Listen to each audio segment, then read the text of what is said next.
Oi, meu nome é Ana e nesse vídeo eu vou falar sobre a viagem dos meus sonhos para o Japão, que está prestes a acontecer. Seja muito bem-vinda, muito bem-vindo ao meu diário de bordo. Se você também sonha em ir para o Japão, continua aqui comigo, se inscreve no canal para continuar acompanhando essa saga. Esse é meu primeiro vídeo no YouTube. Já faz um tempo que eu tenho vontade de criar um canal aqui e eu resolvi que essa é a hora. Aproveitando que eu vou fazer essa viagem agora em maio, eu quero muito guardar memórias disso e deixar esse momento registrado. Esse não vai ser um vídeo de planejamento de viagem, embora vão ter alguns tópicos que envolvem o planejamento sim, mas eu vou deixar para gravar um vídeo específico sobre o planejamento depois que eu voltar da viagem. Que aí sim vai ter detalhes sobre o planejamento, roteiro, dicas, gastos e valores reais. E claro, nesse canal também terá muitos vlogs no Japão. Nesse vídeo eu vou contar um pouco sobre a história dessa viagem, se é que podemos dizer assim, os antecedentes dessa viagem e como a gente chegou até esse momento. Sem mais delongas, vamos para o assunto do vídeo. Nós compramos passagens pela Emirates Airlines, que em voos para o Japão faz escala no Aeroporto Internacional de Dubai. E essas passagens estão compradas desde outubro de 2025. Como uma boa ansiosa que eu sou, eu compro tudo antecipadamente. Mas, sem querer pesar o clima, no comecinho de março, o aeroporto de Dubai foi atingido por drones por causa dos conflitos, né, que estavam acontecendo na região. Quem acompanha as notícias deve saber. E o aeroporto ficou 48 horas fechado. Depois disso, a Emirates voltou a operar os voos de forma limitada por um tempo. E aí ficou a incerteza, né, gente? Como que as coisas estariam em maio quando eu fosse viajar? Se você está assistindo esse vídeo, é porque provavelmente deu tudo certo e eu e o meu marido já estamos no Japão. No próximo vídeo eu conto como tudo se resolveu. Eu vou contar um pouquinho da minha história. Eu sou brasileira com ascendência japonesa. Eu nasci no Brasil e fui para o Japão com mais ou menos 2 anos de idade. E voltei para o Brasil com 6 anos. E hoje eu tô com 31 anos, então faz bastante tempo. Eu era bem novinha e eu morei pouco tempo lá.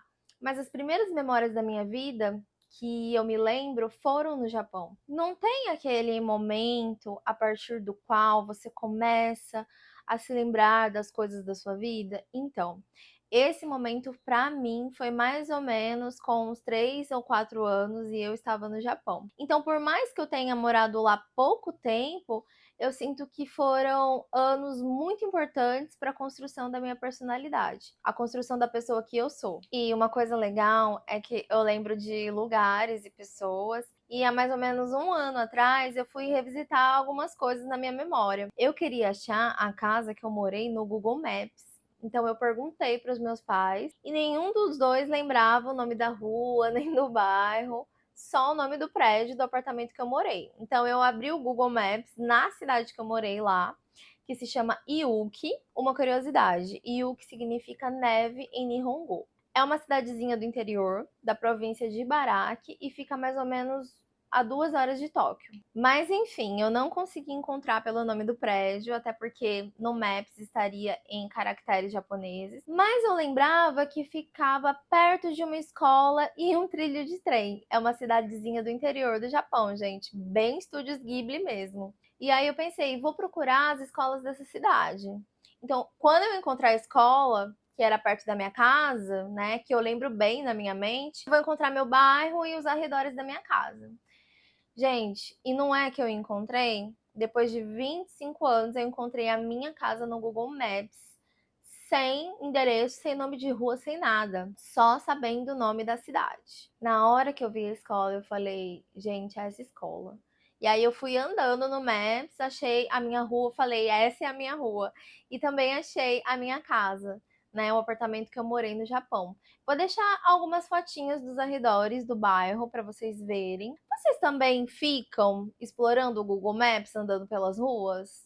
Contem para mim nos comentários. Eu fiquei tão emocionada, eu tirei print do Maps, salvei, mostrei para minha família, para os meus pais, e todo mundo lembrou, foi muito legal. E a primeira coisa que as pessoas me perguntam quando eu falo que eu já morei no Japão é: você sabe falar japonês? A resposta é não, porque eu não frequentei escola japonesa. Eu entrei na escola só quando eu voltei para o Brasil, com 6 anos, né? Eu entrei no prézinho, na pré-escola. Naquela época a gente entrava nas séries obrigatórias da escola mais tarde do que hoje em dia. Então agora, nesse ano de 2026, 25 anos depois de voltar para o Brasil, eu e meu marido iremos viajar para o Japão. Era uma vontade que eu tinha há muito tempo, mas como é um país do outro lado do mundo, né, são muitas horas de viagem, a passagem é cara. É uma viagem que exige bastante planejamento. E eu confesso que eu tinha um medinho de começar a planejar a viagem.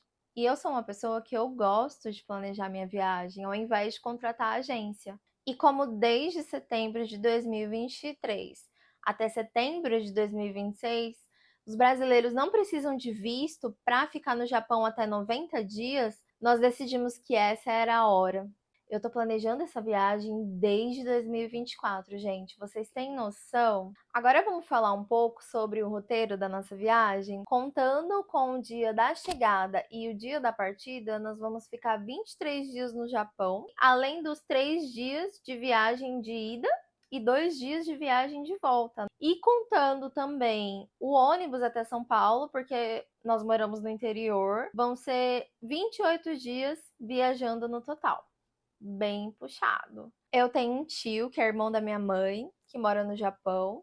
Então a gente vai passar alguns dias com ele. Ele também mora no interior, na província de Saitama, que é mais ou menos 1h30 de Tóquio, bem pertinho. Então, a partir do momento que eu chegar no Japão, eu já vou para casa do meu tio. Ele vai buscar a gente no aeroporto de Haneda, né, em Tóquio, e nós vamos passar uns bons dias com ele. E nesses dias eu pretendo visitar a cidade que eu morei, que é relativamente perto. Eu quero rever a minha antiga casa. Eu acho que vai ser um dos momentos mais especiais da viagem. Eu tô muito ansiosa. De Saitama, nós vamos para Tóquio. Vamos ficar 5 dias em Tóquio. Nós vamos visitar a Disney, que eu fui quando era criança, mas eu vou agora adulta.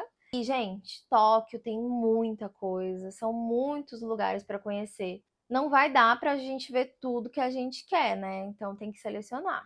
E essa, para mim, é uma das partes mais difíceis do planejamento: abrir mão de lugares que a gente quer visitar, porque não vai dar tempo de ver tudo. De Tóquio, nós vamos de trem até Osaka, que é bem longinho. De carro daria umas 6 horas de viagem, mas nós vamos de Shinkansen, que é o trem-bala japonês, que leva 3 horas e meia de Tóquio a Osaka. Então, nós vamos cruzar o Japão de trem-bala para chegar em Osaka. Vamos ficar 2 dias. E essa cidade é aquela que tem aquele lugar bem conhecido chamado Dotonbori, que tem aquele canal de água e aqueles letreiros gigantes. E na verdade, um dia todo que nós vamos passar lá em Osaka está reservado para a gente conhecer a Universal Studios, que fica em Osaka. E eu tô muito animada para esse momento. Mas para passear na cidade mesmo, nós vamos ter só metade do dia que nós vamos chegar e metade do dia que nós vamos sair. Então vai ser um pouco corrido, mas para visitar os lugares que a gente quer, eu acredito que vai ser suficiente, se Deus quiser. De Osaka, nós vamos para Kyoto, que é do lado. Nós ficaremos 3 dias em Kyoto, que é a antiga capital do Japão. É uma cidade que tem vários lugares históricos e uma cultura, né, bem tradicional japonesa. Eu dei prioridade para ficar mais tempo em Kyoto do que em Osaka, porque é uma das cidades que eu mais quero conhecer. De Kyoto, nós iremos voltar para casa do meu tio na província de Saitama. Vamos ficar 2 dias para arrumar as nossas malas, arrumar as nossas coisas, nos despedir dele, né? E também para fazer as últimas comprinhas para podermos retornar para o Brasil. Então, ufa, vai ser um mês em tanto. No Japão existe uma tradição de coletar carimbos de recordação em vários lugares turísticos e em estações, que se chamam Kinen Stamps. E os carimbos específicos das estações se chamam Eki Stamps. Então eu pretendo coletar vários carimbos e guardar itens de recordação, né? Como os tickets em papel dos lugares que a gente for. E para isso, gente, eu comprei esse journal da Folk Books.